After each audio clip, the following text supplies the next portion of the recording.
patuloy. Wini-welcome ko po ang lahat ng mga nanonood sa live stream na ito. Saan po kayo paling ng mundo naturoon. Welcome po kayo sa ating pong online gathering. At kung kayo naman po ay first time lamang na nakapanood sa live stream na ito at gusto pa po ninyong mag-grow sa inyong pong pananampalataya sa Diyos at madagdagan ng inyong kaalaman para po sa kanyang mga banal na salita, kayo rin ay naghahanap ng mga teachings na pwede po ninyong ituro sa mga gatherings, you can visit to my official YouTube channel. I-search nyo lang po yung Clay Rojas, then mag-subscribe po kayo, manood kayo ng mga videos. Just hit the subscribe button and notification bell para ma-notify po kayo sa mga videos na aking ina-upload regularly. At kung gusto nyo naman pong makatulong sa fundraising project ng Jesus Anointed One Church, don't skip the ads. Amen? So, God bless po sa inyo. Salamat. Tunay nga na si Lord ay nandito ngayon sa ating kalagitnaan dahil sabi ng Biblia sa may 2 o 3 na nagkakatipon dahil sa kanyang mga salita, siya nasa ating kalagitnaan. So, handa na po ba kayo sa pag-aaral natin ng salita ng Diyos? Ang ating pong pag-aaralan ngayong oras na ito, mga kapatid, ay pinamagatan ko po na don't miss God's blessing in the new normal. Don't miss God's blessing in the new normal. Nung pong pumasok ang year 2020, ang dami po nating mga declaration, nagaganda ng ating buhay, tayo ay uunlad, tayo ay magtatagumpay, tapos ang dami natin pong mga pangarap na mga gustong gawin. Pagpasok ng February, March, April, ay naiba po lahat. Parang bagang bumuho lahat ng ating mga pangarap. Kasi ang layo nung nangyayari ngayon doon sa ine-expect natin na inaasahan natin magaganap sa buhay natin. Nagkaroon po ng radical change sa buong mundo. Ngayon ay tinatawag natin itong nagaganap ngayon sa ating panahon na new normal, na hindi naman natin ito dati ginagawa. Itong mga social distancing, itong mga pagmamas ng mga ganyan, at mga paglalagay ng mga face shield na ganyan. Pero ngayon, normal, kahit saan pang pumuntang lugar, may mga naka-face mask at saka naka-face shield. Siguro mga after 2 months pa, tayo naka-costume na ng pang-astronaut naman siguro. Ano ba itong nangyayari dito? Mukhang hindi ito normal. Pero sa ating panahon, ito ay normal. Kasi kahit saan ka lumingon, lahat ng tao makakakita mo naka-face mask, naka-face shield. Itong panahon natin, ito, bagamat may krisis, may taghirap, may pandemic, pero dapat nating makita dito na yung pagpapala ng Diyos ay hindi nahahadlangan ng anumang mga krisis o anumang mga pandemic o anumang mga sakit o anumang mga nangyayari sa mundo ito. Ang blessing ng Lord ay hindi po ito kayang hadlangan ng mga nangyayari dito po sa mundo. Don't miss the blessing that God has been prepared in this new normal. Kapag sinabi po nating blessing, mga kapatid, hindi lang ito kumakatawan sa mga material na bagay. Kung pwedeng ito ay learnings, kung pwedeng ito ay promotion, o kung pwedeng ito ay mga great ideas, or kung pwedeng ito ay mga bagong negosyo o bagong mga career. Kapag po sinabi nating blessing, hindi nga lamang po ito tumutukoy sa mga material, kundi ito din ay tumutukoy sa pag-aayos ng ating mga karakter, pag-aayos ng buhay. Kaya yung pagsubok, we can consider na ito po ay blessing. Dahil sa pamamagitan ng mga ganitong mga bagay, tayo napapalapit sa Diyos, nagkakaroon tayo ng pagkakataon na sangguni ng kanyang salita at tayo rin ay nagkakaroon ng pagkakataon na manalangin. Ngayon, samahan po ninyo ko sa pagbabasa ng salita ng Diyos at ito po ay makikita po natin mga kapatid sa Book of Exodus, chapter 16, verse 2 hanggang verse 4. Ang mga Israelita ay nagreklamo kina Moses at Aaron. Sinabi nila, mabuti pa sana'y pinatay na kami ni Yahweh sa Ehipto. Doon, nakakakain kami ng karne at tinapay hanggang gusto namin. Dito naman sa ilang na pinagdalahan ninyo sa amin, mamamatay kami ng gutom. Sinabi ni Yahweh kay Moses, pauulanan ko kayo ng tinapay mula sa langit. Araw-araw, palalabasin mo ng bahay ang mga tao para mamulot ng kakanin nila sa maghapon. Sa pamamagitan nito, susubukin ko kung hanggang saan nila susundin ang aking mga tagubilin. So, pagpalaya ng Panginoon ang pagbasa natin ng kanyang mga buhay at mga banal na salita. Hindi lingid sa kalaman nating lahat na itong bansang ito na Israel ay ang pangako ng Diyos sa kanila, dadalahin sila ng Panginoon doon sa maganda at mayamang lugar na ipinangako niya kina Abraham, kina Isaac at kay Jacob. Pero noong pong sila ay lumabas sa Egypto, ang excited po sila. Pag pinasa ninyo po yung Exodus chapter 13 verse 18, sila handang-handa. They were so very excited sa pagpunta doon sa sinasabi nilang promised land. Kaya lamang po, paglabas po nila sa Egypt, iba yung kung kanilang nakita sa kanilang dinadaanan kaysa doon sa kanilang ine-expect. Napakalayo ng kanilang expectation doon sa reality. Parang umorder ka ng isang damit sa online o umorder ka ng gamit nung i-deliver, iba doon sa ine-expect mo, ang layo doon sa realidad. And because of that, sila po ay nagreklamo sa Panginoon. Sabi ay, Moses, sana kami, pinatay na lang kami ng Lord sa Egypt. Dito naman sa ilang walang makain dito, kundi mana. Parang ganito, ano? Hindi nga kami namatay sa virus, mamatay naman kami sa gutom. Parang ganon. At kung mapapansin natin dito, mga kapatid, because of that reaction doon sa negative situation na kanilang na-experience, ito po yung nag-cause ng delay at ito din po yung naging dahilan kung bakit hindi nakarating ang marami sa kanila doon sa promise ni Lord. At tumagal po ng 40 years bago pa po ang bansang Israel ay nakarating doon sa promised land.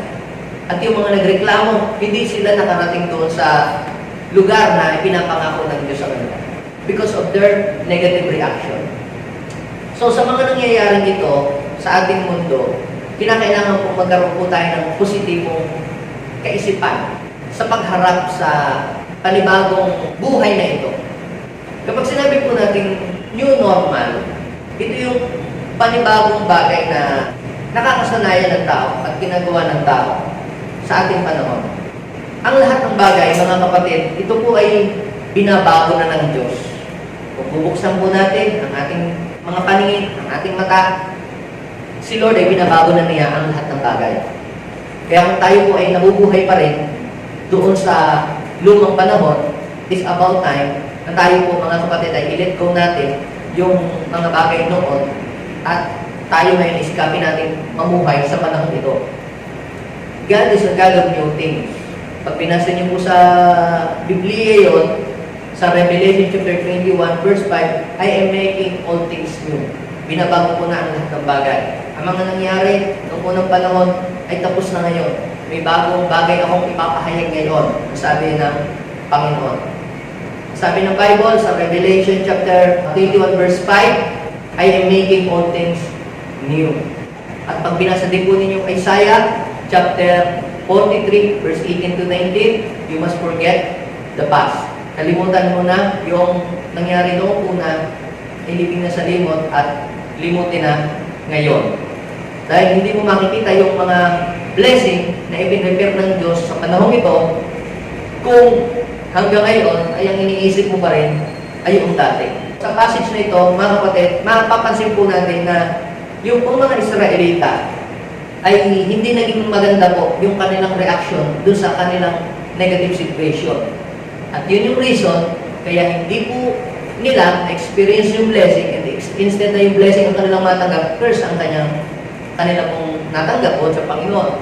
Ngayon po, para hindi tayo humantong doon sa mga delay ng blessing or para hindi natin ma-miss yung blessing ni Lord, meron pong tatlong mahalagang response.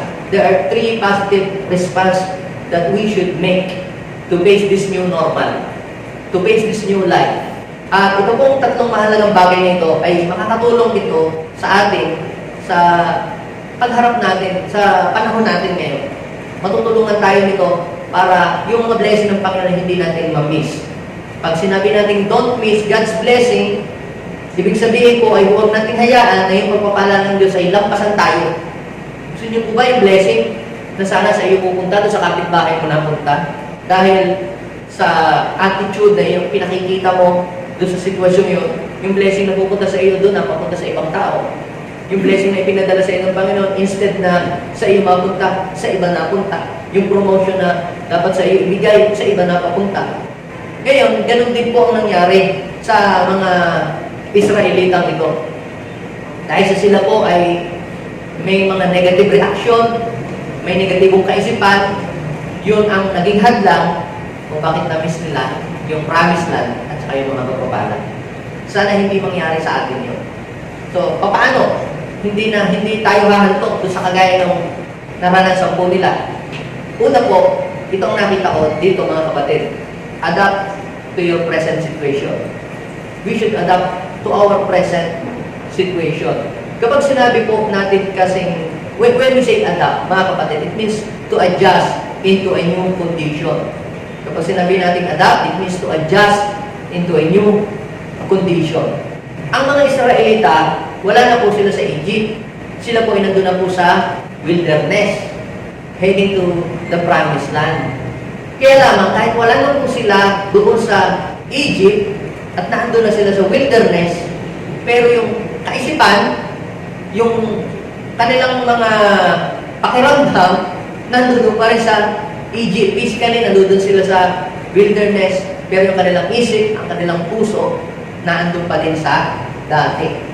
Kaya tayo, nahihirapan na sumabay sa kung ano yung nangyayari ngayon. It is because ang ating isip, bumalik ulit tayo dun sa dati. Lord, tapusin nyo na itong pandemic na ito. Tapusin nyo na po itong nangyayari ngayon para makabalik na ulit kami sa dati. Kaya lang, nakakaanim na buwan na tayo nag-pray. Hanggang ngayon, parang walang nangyayari sa ating prayer.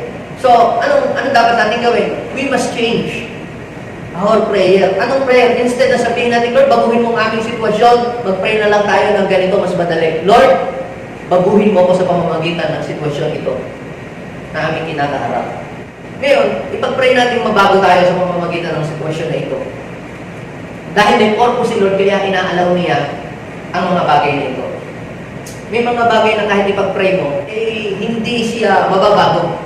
May mga bagay na inipinahintulot ng Diyos para tayo niya baguhin. Now, instead na ipag-pray natin na mabago ang ating sitwasyon, ipag-pray natin na, Lord, baguhin mo kami sa pamamagitan ng sitwasyon ito na aming nararanasan at aming pinagdadaanan.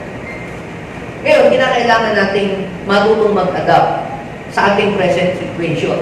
If we fail to adapt to our present situation, we will become left behind and we will miss the blessing that God has been prepared. When we fail to adapt, we will become like an old wineskin. Nabasa niyo po ba yung parable of the old wineskin and the new wineskin sa Bible? Sabi ng Panginoon ganito, walang naglalagay ng lumang alak sa bagong sisidlan. Ganon din naman, walang naglalagay ng bagong wine sa lumang sisidlan. Dahil pag ito ay nangyari, yung bagong wine nilagay dun sa old wineskin, magkakaroon ng evaporation, tapos lolobo yung hihilab yung wine, tapos mawawasak yung lalagyan. Yung wine, matatapon.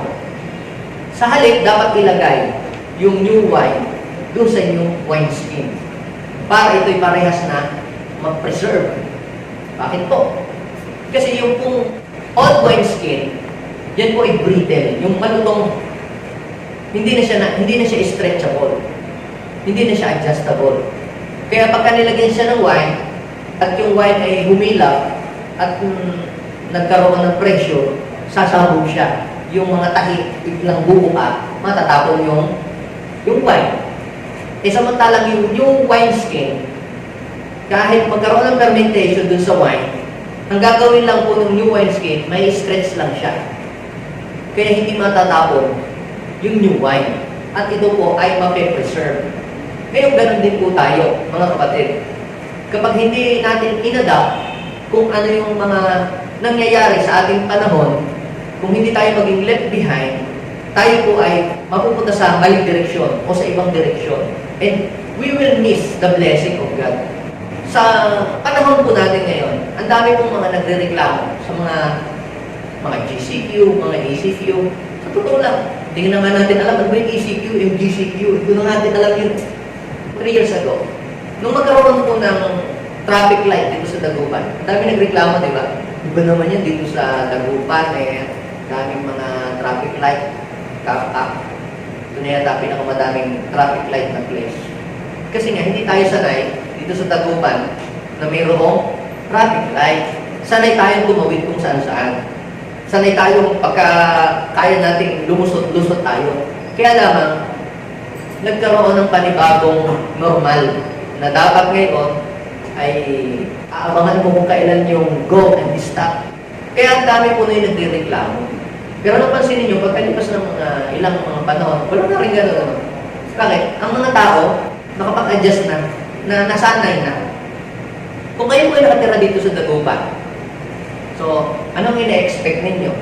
Tuwing June, July, August, September, bahain.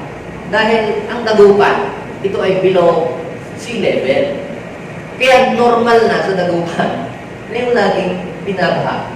Ngayon, kung every time na mag-high tide at babaha, lagi ka naman, ano naman yan dito sa Dagupan, lagi naman may baha, ano ba naman yung mayor natin, wala naman ginagawa. Dahil sa mayor, kaya ganito, nagkakabaha. Alam niyo mga kapatid, wala tayong pinakaiba doon sa mga Israelita na every time na mayroong famine, every time na mayroong mga paghihirap, humahanap tayo ng pwedeng mapagbatuhan ng sisi. Ngayon, kinakailangan natin i-adapt yung situation. Paano tayo mag-adapt? Kung nandito ako sa Dagupan, alam mo mang binabaha nga dito, hindi kung ayaw mong magpa-elevate, di magpagawa ka na lang ng bangka. Yun yung the best thing na pwede mong magawa. Na kahit nangyayari yun, na dumadating yung ganung pangyayari, sinasakyan mo at ginagawa mong pagpapala yung sitwasyon na yun. Sabi ng DepEd, ang klase ay gagawing online na. So, nung sabihin ng DepEd na magiging online ang klase, ano naman sabi ng mga tao? Naku, paano kami? Wala kaming mga internet, paano kami mga walang laptop? Kayo, meron kayo. Paano naman yung mga wala? So, kapag merong mga pagbabago or merong change na nangyayari, majority ng mga tao, instead na mag-surf sa wave para ma-enjoy po nila yung alon, nire-resist nila yung alon. Kaya pansinin natin mga kapatid, kapag lagi nating nire-resist yung panibagong mga bagay na nangyayari sa mundo ito o sa ating bansa o sa ating buhay, ang nangyayari niyan, kung hindi po tayo na-start up, o maiiwanan, tayo po, mga kapatid, ay hindi mag-grow. Sabi po ng mga iba, di ko na magkakaralin ng aking anak, ano kung matututunan niya sa mga online na ganyan? Di laro lamang, ano? Ganun ang mentality ng ibang mga tao. You must accept the fact na tayo ngayon, wala na tayo doon sa old stone age. Tayo ngayon ay nasa digital age. Na ang mga tao ay natututo, lalo na yung mga young generation. Kung kayo po ay nabuhay mga 70s, 90s, baka hindi nyo naiintindihan yung sinasabi. Pero kayo millennials, madali po ninyo itong mag-gets. Alam niyo po ba na napakalaki ng tulong ng technology? At ang mga tao ngayon ay fast learner, lalo na yung mga anak-anak natin mga malit, fast learner sila. Kaya kung ikaw ay seniors or ikaw ay centennial, sinasabi mo, ay hindi matututong aming anak niya sa mga online na ganyan, ikaw ay left behind. Bakit po? Let me give you some example, ha? Yun na lamang kung dalawa naming anak. Except doon sa aking cellphone, kasi yung cellphone ko hindi ko pinapagalaw eh. Dahil kung ginalaw yung aking anak, hindi ko na alam kung paano bubuksan. Papalitan nila ng kulay, papalitan nila ng apps, papalitan pati nila ng password. They can edit sa cellphone ng mga videos, kaya nila lalagyan ng mga design. At the young age, sabi ko nung okay, katulad ng kanilang edad, hindi ko alam ang mga bagay na yun. At kahit ngayon nga, yung kanilang mga alam na hindi ko alam, ganun sila ka-fast learner. Kita po ninyo mga kapatid, yung innovation. Halimbawa, hindi kayo marunong magluto. Manood lang kayo ng 3 minutes video sa Google, mamaya marunong na kayo magluto. Hindi kayo marunong magupit. Panoodin nyo lang sa YouTube, mamaya after 3 minutes, alam nyo na yung paraan ng pagugupit. Hindi kayo marunong tumugtog, tingnan nyo sa YouTube, mamaya marunong na kayo ganun pala ang pag-aaral na pagtugtog. Kung ikaw ay old normal, nasa old normal ka, hindi kailangan mayroong face-to-face encounter na matuturo sa iyo step by step, one by one. Kaya lang, wala na tayo sa panahon ngayon. So lahat ngayon, nasa digital na. So kaya kung iyong business, hindi mo i-digitalize yung business, mga tinitindang mga paninda, you will be left behind. Yung sinasabi kong, you need to adapt. Tayo nga, natututo nga tayo sa mga preaching through online. How about your children? When you allow your children to enroll sa online class, tiyak, mas marami silang matututunan. Do not underestimate the learnings, the knowledge, and the wisdom that they will receive when you allow them to engage in online class. Ang ibig ko sabihin, we need to adapt. Instead na tayo po ay humadlang, kagaya ng mga Israelita. Si Joshua at saka si Caleb, gusto po nilang dumiretso. Kasi nakita nila yung opportunity na pag dumiretso sila at na-conquer nila yung lugar, magiging maganda yung buhay nila. Kaya lang yung 10, negative sila. Huwag tayo tumuloy. Naku, mga higante ang mga tao doon. Alam niyo po mga kapatid, mas malakas yung resistance ng mga negative people. Hindi tuloy na tuloy. Yung mga online class, hindi din tuloy na tuloy. Nadamay pati yung ibang gusto tuto because of the negative people. Yung resistance ng mga negative people ay mas malakas doon sa resistance ng mga positive people. Kaya kung tayo mga Kristiyano ay lagi din ganoon, tayo po ay magiging maiwan. Hindi tayo mag-grow. Hindi tayo makakalayo. Noong pong araw, isa rin ako doon sa mga tao nagre-resist about change, about sa pag-a-adapt sa mga panibagong panahon. Sabi ko noong araw, panahon ko yan, wala yung mga Facebook niyan, hindi sa Panginoon yan, dapat pagka mga Kristiyano, hindi na nag-i-engage sa mga Instagram, sa mga Facebook na mga ganyan. Dapat ay concentrated lang sa mga spiritual na bagay. Yun ang aking pananaw ng una. Pero, napansin ko mga kapatid na nagiging limited pala yung ating magagawa at limited yung ating maaabot kung hindi natin i-adapt yung mga trending sa ating panahon. Lahat ng bagay na yan ay ibinigay sa atin ng Diyos para magamit natin kasangkapan para sa expansion ng kanyang kingdom at mapabilis ang pag-i-spread ng kanyang mga salita para dumali ang ating buhay. So gusto ng Diyos padaliin ang ating buhay. Tayo naman gusto natin bumalik lagi doon sa lumang panahon. Naalala ko, minsan pagka nakasakay po ako sa jeep, minsan nasa palengke, o minsan pagka nagbabrowse ako sa internet ng mga videos, minsan ganito sinasabi ng mga tao. Pagka yung nakakaranas ng mga hirap sa Pilipinas, mabuti pa ng panahon ni Marcos, mura ang mga bilihin at mga bigas. Lagi ganun sinasabi ng mga tao. Magaling pa ng mga panahon noon, maging panahon ni Magsaysay, mura at sukat. Ang problema kasi, hindi na tayo babalik sa panahon yun. Kahit anong gawin natin, hindi na tayo babalik sa panahon. Why don't you try to embrace this new normal? Instead na pangarapin natin bumalik, pag-aralan natin, paano natin i-adapt itong pagkasalubuyang panahon, pagkasalubuyang sitwasyon. Yung panahon ni na Joshua, punta tayo doon sa panahon ni Joshua. Sabi ni Joshua at saka ni Caleb, kaya natin yun eh. Sasamahan tayo ni Lord. Sabi naman ng mga negative people, hindi natin kaya yun. Malalaki sila, ipaklong lang tayo. Kaya anong nangyari? Bukod doon sa na-delay yung kanilang pagpasok sa promised land, napahamak pa po yung mga tao. Instead of blessing yung tanggapin nila kay Lord, curse ang kanilang na-receive. They miss the blessing of the new normal. Paglabas po nila sa Egypt, ito yung sabi ng verse 4, basahin po niyo yung chapter 16, verse 2. Nagreklamo sila kay Moses. Ano ba yan? Walang makain dito. Nagreklamo po sila. Bakit sila po nagreklamo? Kasi hindi sila sanay doon sa kasalukuyang nangyayari sa panahon nila doon. Hindi sila sanay sa ganoon. At dahil hindi sila sanay, kaya sila ay nagreklamo doon sa kanilang mga nararanasan mga hirap na yun. Ngayon, instead na tayo ay bumalik doon sa dati, ano dapat natin gawin? Kinakailangan natin pag-aralan at i-adapt kung ano yung present situation. Pag sinabi natin pong adapt, it means to adjust into a new condition. Alam niyo po, ako'y nanghihinayang. Kung anong araw kasi, hindi ko binibigyan ng pansin yung mga Facebook, hindi ko rin binibigyan ng pansin yung YouTube. Kasi nga ang pananaw ko, hindi dapat ang mga Kristiyano nag-engage dyan. Dapat ang mga Kristiyano ay hindi na mag-Facebook, hindi na mag-YouTube. Kaya lang ang problema ngayon, 2 billion people nandudugo na lahat. Lahat ng tao nandudugo na. Noong araw, ang tao ay natututo sa pakikinig ng radio. Ang normal noon, kung kayo po ay nabuhay ng mga 80s, pagkatapos ng kain ng tanghalian, ang mga tao ay nakapuna doon sa may hagdanan, nagpuputuhan, tapos nakikinig ng dula. Namin yung mga panahon na yun, hindi nyo inabot yun. Sa amin, gano'n, dula ang pinakikinggan. Tapos nagkaroon ng panibagong normal ng mga tao naman, nanonood naman ng telebisyon. Ngayon, hindi na yun eh.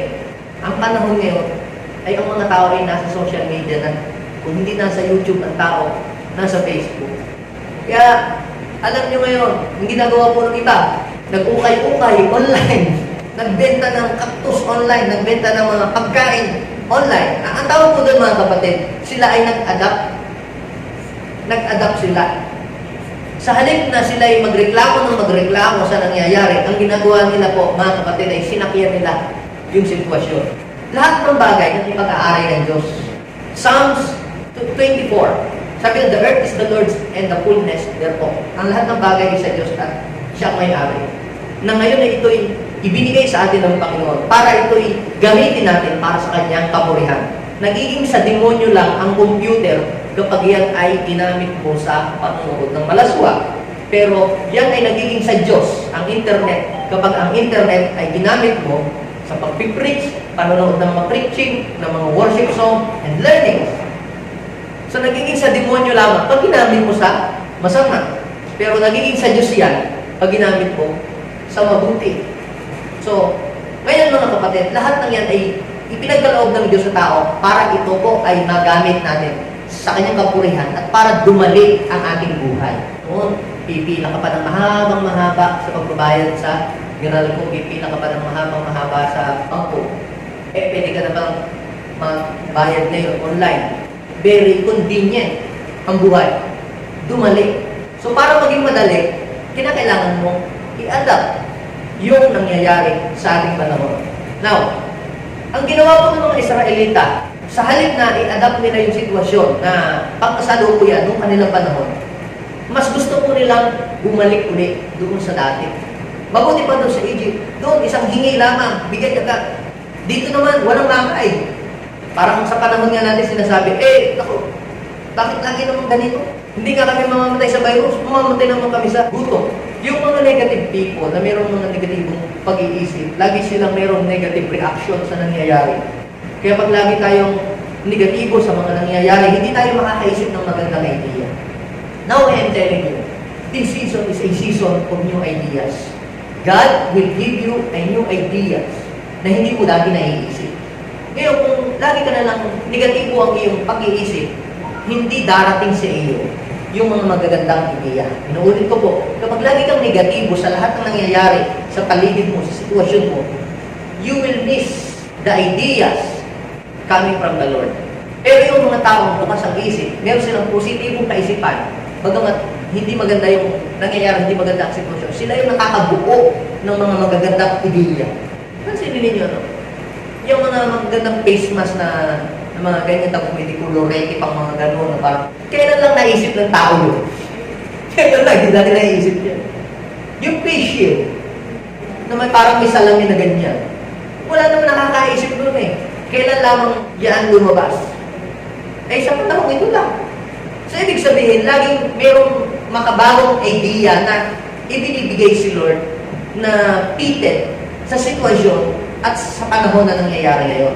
Ngayon, you will miss the ideas, yung good ideas that coming from the Lord. Lagi kang negatibo dun sa mga sitwasyon na nangyayari sa inyo. Yung iba galit na galit sa baha. Lagi na lang, binabaha dito sa lupa. Pero yung iba, naging positibo sila sa baha. Anong ginawa ng iba? Naglagay ng tulay. Tapos, piso-piso. Kumita sila sa baha. Yung iba, inis na inis dahil sa baha.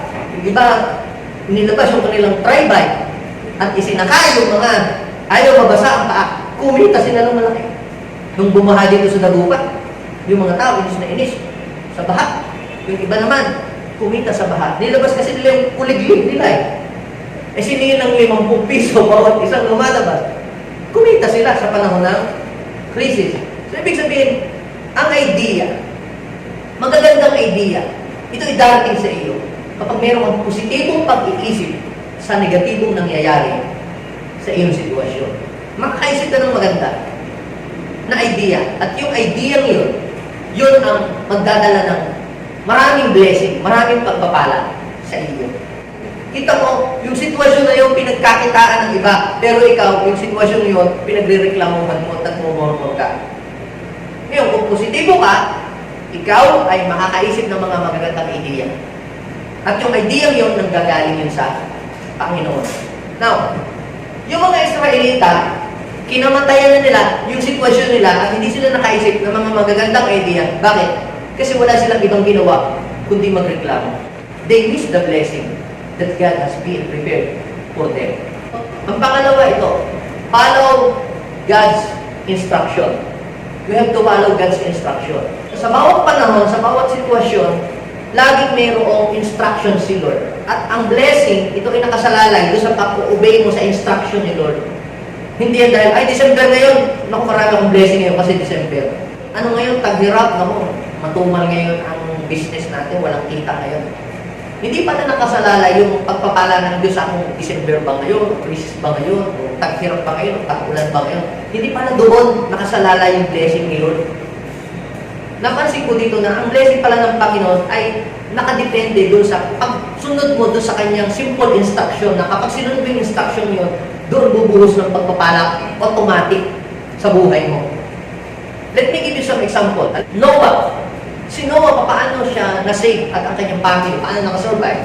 Because Noah followed God's instruction. Anong sabi ng Panginoon? Papabahain ko sa buong mundo. Pero ito, ang gawin mo, pumutol ka ng kahoy, magawa ka ng arko, tapos itong sukat, tahidan mo ng ketran, tapos pag nangyari na, pasok kayo sa loob. Sumunod siya doon sa instruction ni Lord. Sa pagsunod niya sa instruction ng Panginoon, na-bless siya at ang kanyang buong pamilya. Merong specific na word na ibibigay sa iyo ang Panginoon during this season kung anong dapat mong gawin. Kaya yung mga nag-survive, yung nag-try, at umangat, gumanda ang buhay, naging sensitive lang sila doon sa instruction sa ipinapagawa ng Diyos sa kanila. Ngayon, sa atin din, may instruction na ipagkakalob si Lord. Kaya dapat maging sensitive ka lang. Ano yung instruction ni Lord sa akin, sa buhay ko? Pwedeng iba sa ipinapagawa sa iyong katabi o sa iyong churchmate, iba din naman sa iyo.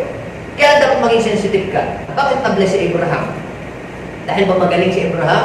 Dahil ba malakas si Abraham? Actually, matanda na nga si Abraham eh. Uugod-ugod na nga siya. Pero ba't siya na-bless? Sumunod lang siya sa instruction ni Lord. Sabi na Lord, umalis ako doon, pumunta ako doon. Hindi, ganyan, ginawa. Eh sabi ni Lord, tuliin ko daw yung aking anak.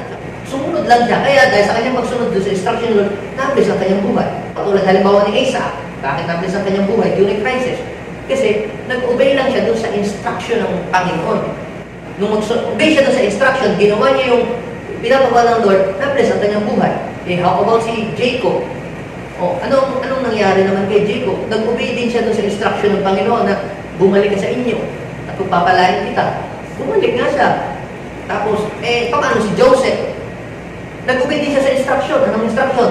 During the time of abundance, magtabi ka ng 5% sa lahat ng kinikita mo sa iyong business, sa lahat ng mga ma-acquire ninyo na ani, magtabi kayo ng 5%. At pag dumating yung crisis, may makakain kayo. Nag-obey lang siya sa instruction, kaya nanagana ka lang buhay. Ngayon mga kapatid, sa bansang Israel, nung sila po ay nando sa wilderness, may instruction din ang Panginoon na ibinigay. Anong instruction? Basahin po ninyo yung Exodus chapter 14, verse 4. Anong sabi ni Lord? Pauulanan ko kayo ng tinapay. Saan galing yung tinapay na yun? Grabe, pauulanan ko kayo ng tinapay galing sa langit. Ibig sabihin, si Lord ay magbubuhos ng pagpapala. Saan manggagaling pagpapala? Sa langit. Ibig sabihin, ang lahat ng blessing, yan ay manggagaling sa Diyos. Nasaan sila? Nung time na yun na sinasabihan sila ng Lord na pauulanan sila ng pagpapala. Nandun sila sa wilderness. Nandun sila sa sitwasyon na mayroong crisis kasi walang tubig, walang makain, walang mainom. Sila ay nasa desolate place. Nandun sila sa ilang. Pero ang sabi ng Panginoon, pauulanan ko kayo ng tinapay. Kapatid, anong mensahe sa atin ng Diyos? Even though you are passing through the desert of life, ngayon para tayong disyerto ang buhay. Pero ang sabi ng Panginoon, magpapaulan siya ng pagkain mula sa langit araw-araw. So, ngayon, magpapaulan pala si Lord ng pagkain araw-araw, tinapay. Bakit hanggang ngayon? Bakit parang hindi namin nararamdaman yung blessing? Bakit hanggang ngayon, hirap pa rin kami sa buhay, Pastor? Akala ko si Lord magpapaulan ng blessing. Alam niyo po kung bakit? Tingnan po ninyo, baka po, you fail to follow that instruction. Magpapaulan si Lord ng tinapay. Anong trabaho ni Lord? Magpaulan. Pero meron ka dapat gagawin. Anong gagawin mo? Lalabas ka para mamulot. Lalabas ka para maghanap ng customer. Lalabas ka para maghanap ng kliyente. Lalabas ka para maghanap ng mapagkakitaan. Sabi doon, lalabas kayo para mamulot. Yun yung first instruction. Ubusin lang na pala pero kayo ay lalabas. May panahon hindi tayo dapat lumabas. At may panahon pwede tayong lumabas. Depende ngayon sa instruction eh. Kasi minsan sabi ng Panginoon sa mga Israelita, stop. Minsan naman sabi ng Panginoon sa kanila, go. Nakadepende na sila sa instruction eh, Lord. Minsan naman sabi ng Panginoon, stay at home. So wala doon sa go, wala doon sa hide, wala doon sa move forward ang blessing. Ang blessing ay nandun sa timing ng iyong pagsunod doon sa instruction ng Lord. Pag sabi ng Panginoon sa iyo, ngayon na move out, pero after 1 month, tsaka kapasumunod, hindi na po yun yung tamang oras. Because delaying obedience is disobedience in the eyes of the Lord. Ngayon, nasabi ni Lord doon sa mga Israelita, palabasin mo, Moses, yung mga tao lang, mamulot. Yun yung first instruction, lumabas. Pangalawang instruction, anong sabi? Sa verse 16, chapter 16, ang bawat isang tao ay kukuha ng tama lamang sa kanilang pangailangan sa araw na ito. Anong mensahe na ibig ipahiwatig sa atin ng Panginoon dyan? Kumuha ka lamang ng tama para sa iyo. Lalo na sa panahon natin ito. Naalala niyo nung unang magla-lockdown. Nako, nabalita ang nagkakaubusan ng alcohol. Ang ginawa ng iba, binili lahat ng alcohol. Ngayon, walang makain, hindi ngayon makain yung alcohol. Yung bang, hindi niya iniisip yung iba. At tayo ngayon, alam natin nasa crisis ngayon. Pero huwag mo namang ubusin lahat ng tinda doon sa palengke. Tapos tatabi mo, bigyan mo rin naman yung iba. Ang bilhin mo ngayon, yung tama lang sa iyo. Huwag kang mag-alala. Sabi ng Panginoon, araw-araw naman ay meron ito. Yun yung concept na hindi ka dapat mag-panic, buying. Dahil sabi ng Lord, ipuprovide niya araw-araw yung lahat ng kailangan mo. Pangatlong instruction. Sa pang-6 na araw, you will receive a double. Kasi sa ikapitong araw, hindi kayo magtatrabaho. Hindi kayo magkikliyente kung saan. Unahin yung pagdadalo, yung araw ng pamahinga. Yan po yung mga instruction ng ating Panginoon. Kaya lang tingnan ninyo ano ang nangyari. Hindi sila sumunod sa instruction ng Panginoon. Ang ginawa po ng iba, lumabas pa rin kahit araw ng pamahinga. Pero sabi ng Biblia, wala silang nakuha. Miski isang tinapay. Kasi nga, ang instruction ni Lord, dodoblihin na niya sa ika-6. At sa ika-7, wala kayong mga pupulot. Kaya yung iba, sinasacrifice nila yung worship day nila para kay Lord sapagkat inaasahan nila na sayang ngayong linggo, maraming mga kliyente ako na tapos. Kaya lang kasi ninyo, hindi ka na nga nakadalo ng service. Tapos, nag-reschedule pa yung tao na kakausapin mo ng linggo dahil may lakad daw sila. So, you miss the blessing, the spiritual blessing that God has been prepared. Sabi nga ng Panginoon, dodoblehin niya para doon sa araw na hindi kayo makakapagtrabaho kasi ibibigay niyo sa akin. Maano ba kayo? Kasi pastor, pagkalinggo yan ang malakas na business. Kapatid, kung sinasamahan ka ng Lord, kung sarado ka ng linggo, hindi pupunta sa iba yung kliyente. Yun ay sa Lunes. Yun ay inintayin ka doon. Ngayon, it's a matter of faith. At it's a matter of obedience to sa instruction ni Lord. Ang problema nga, hindi sila nag-obey. Sa halip na kumuha lang sila ng tama lamang, alam niyo po ang nangyari? Sila po ay kumuha ng madami. Ang sabi ng Biblia, yun daw kung mga kumuha ng madami, yan daw pinagulong at inuul kinabukasan. Oh, yan, kita mo, pastor, hindi talaga dapat tayo nagsisay. Hindi ko patungkol sa savings yun, mga kapatid ha. Hindi patungkol sa savings. Yung sabi, huwag na kayong magtitira hanggang bukas. Yung pera, hindi nabubulok yan. Pag ilagay mo sa wallet, kahit mabukasan o maabuti ng 5 araw. Ang pinag-uusapan natin yung mana. Bakit sabi, huwag magtitira kinabukasan? Kasi nung wala pa silang refrigerator. Papanis. So, kinakailangan bubuhanin yung tama lang. Sayang naman yung kumuha ka ng daming-dami. Ano yung kumakain tayo sa mga buffet na kainan? Palibhasa ay yung mga kainan na ganyan. Ang gagawin nila, kukuha ng madami, tapos hindi naman mauubos. Eh, kawawa naman yung mga hindi nakakain. Napanis. Ngayon, ito makikita natin. Ang blessing, yan ay darating pala sa atin kapag tayo sumunod dun sa instruction ni Lord. Kapag hindi tayo sumunod dun sa instruction ni Lord na kung ano yung instruction niya sa iyo, you will miss the blessing of the Lord for your life. Lagi ka na lang sablay dun sa blessing. Ba't gano'n? Parang layo. Parang dito ang blessing na dito, doon ka pumunta. Mali yung address. Kasi hindi ka sumunod doon sa instruction. Pero kapag sumunod ka sa instruction ni Lord, kapatid, grabe. Wala nang hirap na yung blessing. Yun ay dadating sa iyo nung hindi ka na nahihirapan. Kasi hindi na ikaw yung hahabol doon sa blessing. Yung blessing na ang hahabol doon sa iyo. Amen? Amen. Oh, sabi ng Panginoon, seek ye first the kingdom of God and His righteousness, and all these things shall be what? Shall be added unto you. O, kita po ninyo, simple instruction. Pero minsan ang hirap nating sundin. Uunahin lang pala si Lord. Pero, minsan, hindi natin magawang unahin si Lord. It's a matter of faith. It's a matter of obeying God's instruction para tayo mapapala. Pag binasa ninyo po ba, mga kapatid, yung buhay ni Isaac, ni Jacob, ni Abraham, kaya po sila ay na-bless ang buhay dahil sumunod sila doon sa instruction ng Diyos sa kanila. Ikaw din ay mananagana ngayong panahon ito ng crisis o pandemic kapag nag-obey ka doon sa instruction ng Diyos. You must obey God's instruction. Ang pangatlo, ito po, be thankful in everything that you have received from God. Matuto kang magpasalamat doon sa mga bagay na iyong tinatanggap na buhat sa Diyos. Lahat ng bagay na tinatanggap mo, kung ano man kang meron ngayon, malaki man yan o maliit, negosyo man yan o trabaho, dapat mong maintindihan na lahat yan ay yaya, blessing na nagmumula sa Diyos.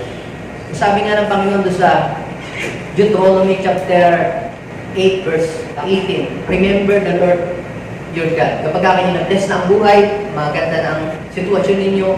Deuteronomy chapter 8 verse 17, huwag ninyong iisipin na yan dahil ninyo o gawa ninyo. Dahil ko kaya ako kung hindi ba naman ako magaling magnegosyo, ako ba naman, magiging successful ba naman ang aking buhay? Hindi Malinaw na sinabi sa Deuteronomy chapter 8 verse 17, huwag ninyong akalain na yung tagumpay ninyo, kayamanan ninyo, ay na-acquire ninyo dahil sa inyong galing, lakas o talino. Sabi ng verse 18, Deuteronomy chapter 8 verse 18, for it is He who gives you power to get wealth. Sa ibang translation, ginamit ay ability to get wealth. Ngayon, dahil sa Diyos pala galing, sa Diyos pala lahat nagmula, anong gagawin mo? You must be thankful of everything that you will receive from the Lord. Kinakailangan mo matutong magpasalamat. Instead na magreklamo ka, binigyan ka ng bigas, ano ba naman yan? Dapat may sardinas at saka may manok. Ano ba naman yan? Hindi mo magpasalamat dahil kahit bigas ay meron. Ang mga Israelita, mga kapatid, they failed to give thanks to the Lord for everything that they have received from the Lord. Ano ba ang kanilang natanggap nung panahon nandun sila sa sitwasyon ng kahirapan? Pinrovide the Lord lahat-lahat. Pero they failed to see the blessing of the Lord. Hindi nila nakita. Ang nakita nila puro mga hindi magagandang mga bagay, kaya sila lagi nagrereklamo. Ngayon, ano po ang sabi doon po sa Numbers chapter 11 verse 4 to 6? Ano sabi ng Numbers chapter 11 verse 4 to 6? Yung daw po mga kasama nila sa paglalakbay ay nanabik doon sa mga pagkain sa Egypt. Kaya nagreklamo sila kay Moses, ano ba naman yan, dito sa ilang wala na pagkain, kundi mana. Alam niyo po ba na hindi nila ipinagpasalamat na binibigyan sila ng Lord ng mana araw-araw? bagos ay nagreklamo pa sila sa Diyos. Tayo mga kapatid ay dapat ay ipagpasalamat natin kung ano yung natatanggap natin sa araw-araw. Hindi lang yan patungkol sa mga pera eh. Salamat dahil araw-araw ikaw humihingang may natatanggap na buhat sa Panginoon. Kumpleto ang iyong kamay, kumpleto ang iyong mga daliri, kumpleto ang iyong mga paa, malakas ka. Marami kang mga dahilan na pwedeng ipagpasalamat sa Diyos. Hindi ka na ospital. Salamat sa pwedeng ipagpasalamat sa Panginoon niya. Hindi ka tinalaban ng sakit. Maraming pwedeng ipagpasalamat sa Diyos. Pero kapag ka tayo ay nakatuon lang lagi doon sa mga hindi mga gandang bagay, hindi natin makikita na marami pala tayo pwedeng ipagpasalamat sa Diyos. Hindi nila nakita na 40 years na nag-provide si Lord sa kanila. Hindi nila nakita na yung mga sapatos nila hindi umigsi, yung mga sinusuot nila, pinrovide pala ni Lord yun. Alam niyo po, ang isang problema, kapag hindi natin nakita yung value ng ating mga natatanggap, kung gaano ito ka-valuable, hindi ka magiging thankful sa buhay. Kung hindi mo tinitingnan yung value. Nung ako ay grade 3, yung mga kaklase ko po, uso naman yung Swatch na relo na nagbibili dyan sa, sa bangketa. Sino yung mga may kulay na ganyan. Inaingit ako dun sa aking mga kaklase kasi sila mga nakaswatch. Ako wala akong relo. So yung aking ninong, kasi nung ako'y iwanan ng aking ina, pinag-aral ako ng aking ninong, yung kapatid ng aking ama. Ngayon, yung po yung tatrabaho nung sa Saudi. Siya po ay uuwi at tinanong kung ano daw ang gusto kong pasalubong. Hindi sinabi kong gusto ko yung Swatch na relo, na kagaya ng relo ng aking kaklase. Sa madaling salita, bumili po siya ng relo, pero ang binili po niyang relo hindi po yung Swatch na gusto kong relo. Ang ibinigay po niyang relo, yung pong Prado na relo. Hindi ko alam kung magkano talaga no. Basta, hindi ko nagustuhan.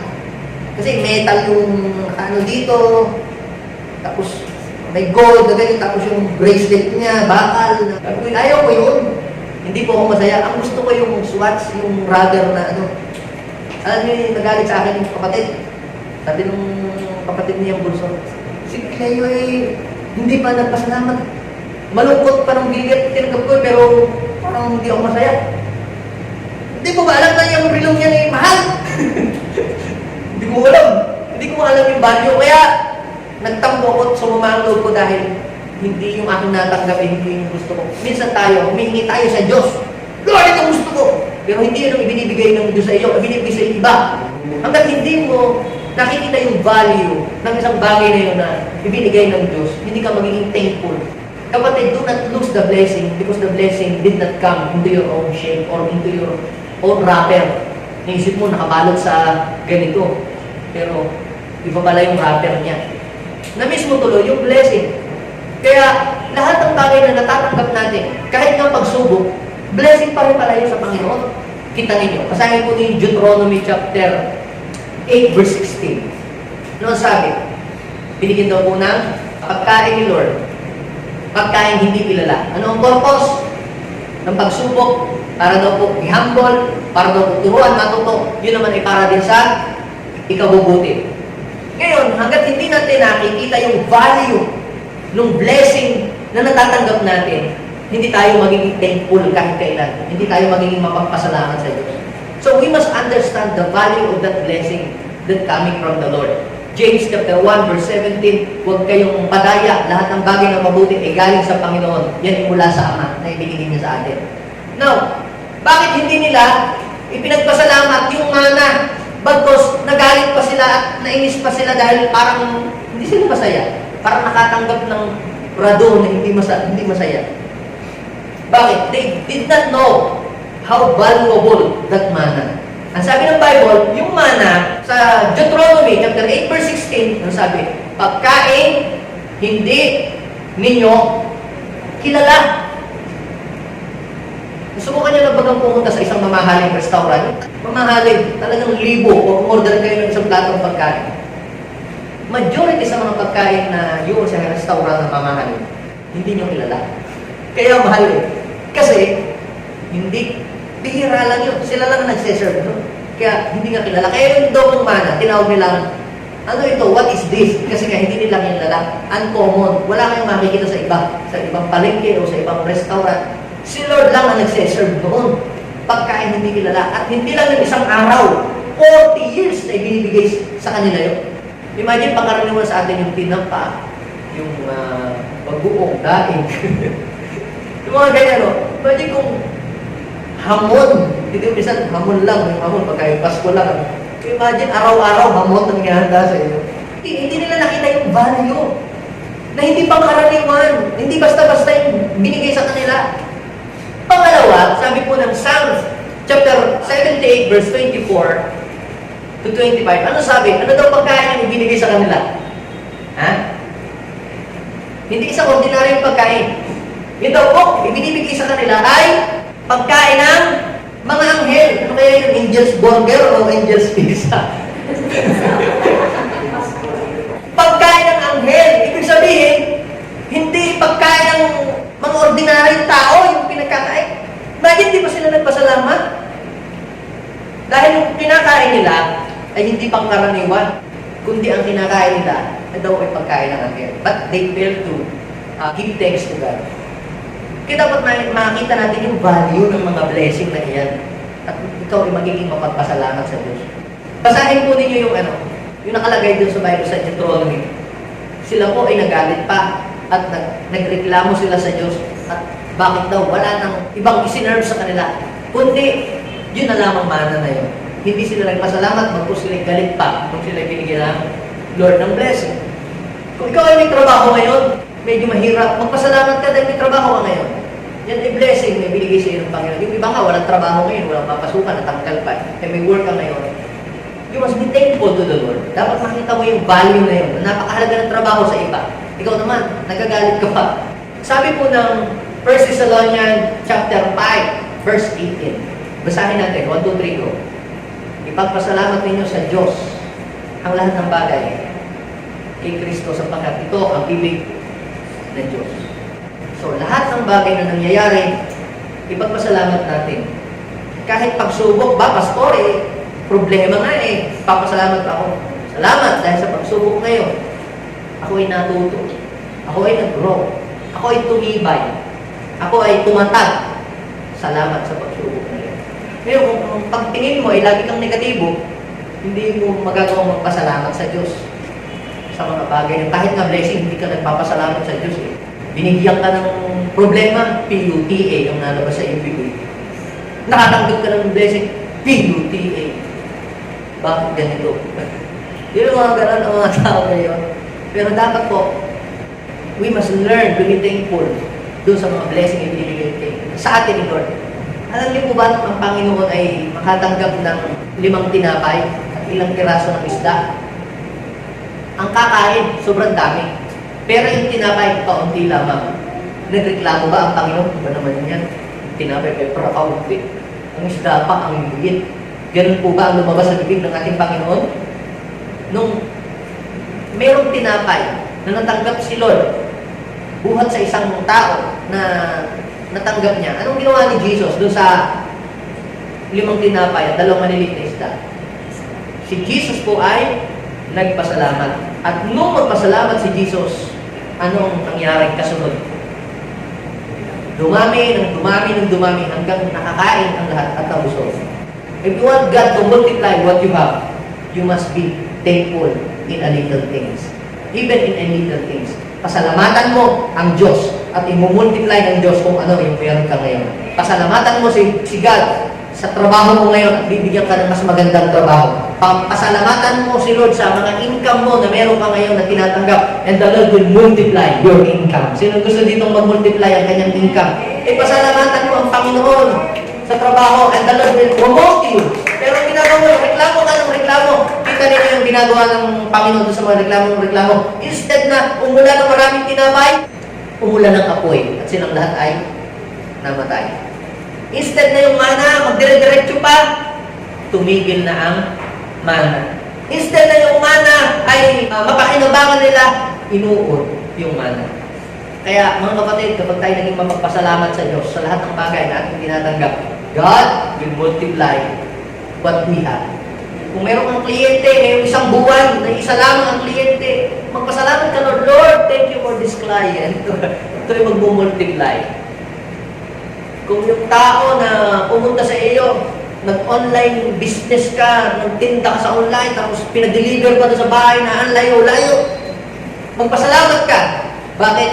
Dahil yung isang customer na yun, mag-iingay yun, ipagsasabi nila kung gaano ka sipag. At yung kahit yung isang yun naman po promote. Kung ikaw ay magiging positive. Pero kung ikaw ay negative, pwedeng yung isang yun ay gamitin pa para bumagsak ang iyong career. Pero kung ikaw ay thankful, pwedeng gamitin yung isang yun para i-multiply ni Lord ang iyong blessing. Are you ready to receive the blessing of this new normal? Are you ready to receive the blessing even in times of crisis? Sabihin natin, tayo lahat, God will prosper me in times of crisis. God will bless me during pandemic season. God will open a new doors of opportunity and blessing during this crisis. The Lord will promote me during this crisis. At mag-declare ka sa Panginoon, kung kailan may crisis, dito ako magkakapakay, dito ako makakabili ng sasakyan, dito ako magkakaroon ng negosyo, dito lalaki ang aking income. Panginoon, sige, maging positibo yung deklarasyon na dito ay mangyayari sa iyo. Ito ay magaganap sa iyong buhay. Dito mamamayagpag ang iyong karir. Kung kailan may krisis, sabi nila sa buong mundo, kung kailan may taghirap, pero dinideklara ko, dito mamamayagpag ang iyong karir. Dito ka ipopromote at i-bless ng Diyos ng grabe na hindi mo nararanasan noong mga unang dekada ng iyong buhay. Para sabihin mo na it is not by might nor by power but by my spirit sa iyo na Lord. Kaya kapag papalain ng Panginoon during the season, para sabihin mong hindi sa lakas mo, kundi dahil yan sa tulong ng Diyos. Come on, let's give thanks to God sa lahat ng bagay na tinanggap natin buhat sa Kanya. Lord, napakabuti mo po. Salamat po dahil kami po ay tinuruan mong mabago ang aming isip.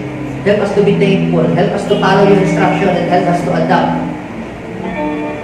to our situation. Lord, gusto namin makapag-move on. Salamat po sa mga taong binuksan mo ang kanilang mga isip. Lord, sila po ay rapat dapat na tumanggap ng pagpapala ngayong nihanda ngayong taon na ito. Naniniwala kami, Panginoon, na hindi ka patapos sa buhay ng bawat isa sa amin. Maghari ka sa aming puso at sa aming isip at mangyari ang iyong kalooban. Hinamin po namin ang katagumpayan at i-bless niyo po ang mga nanonood online. This is our prayer, O God, in Jesus' name. Amen.